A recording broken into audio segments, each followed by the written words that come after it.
In this lecture, you're going to learn how to add entrance animation effect in PowerPoint presentation. To add an entrance animation effect, first you need to select an object. It can be a shape or text or a line or whatever it is, but you need to select it first.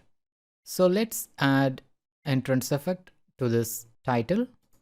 Go to Animations tab, click on Add Animation button. You can choose any of these green stars. This adds entrance animation effect to this heading. For example, let me add fly-in entrance effect.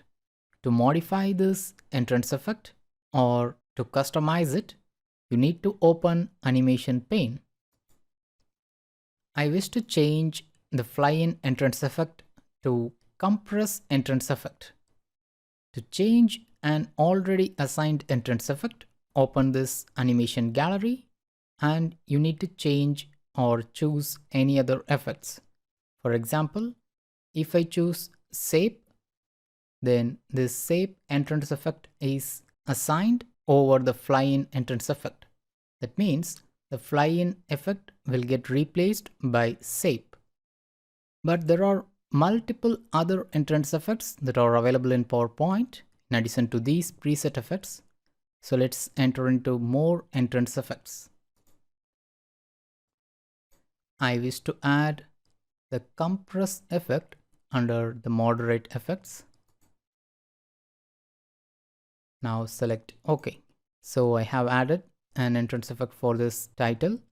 Now I would like to add an entrance effect called expand to this line. So let me go to Add Animation, More Entrance Effects. Under Subtle, I can see Expand. Okay. Now I wish to assign Split Entrance Effect for this subtitle. Similarly, I wish to assign Zoom Entrance Effect for this logo, but I wish to animate them uniformly. So instead of adding animation to these two triangles separately, let me select both of them and press Ctrl G to group them together. Now I will add Zoom Entrance Effect to this logo. Let's play all these effects now.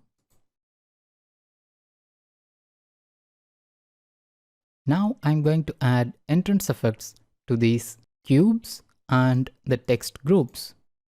First, let me add or let me select all these cubes and go to Add Animation and select Fly In Entrance Effect. I'm going to change the direction to from right.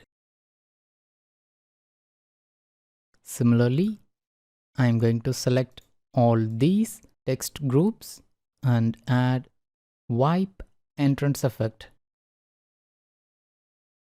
So as of now, we have added an entrance effect to each element that is present in our slide.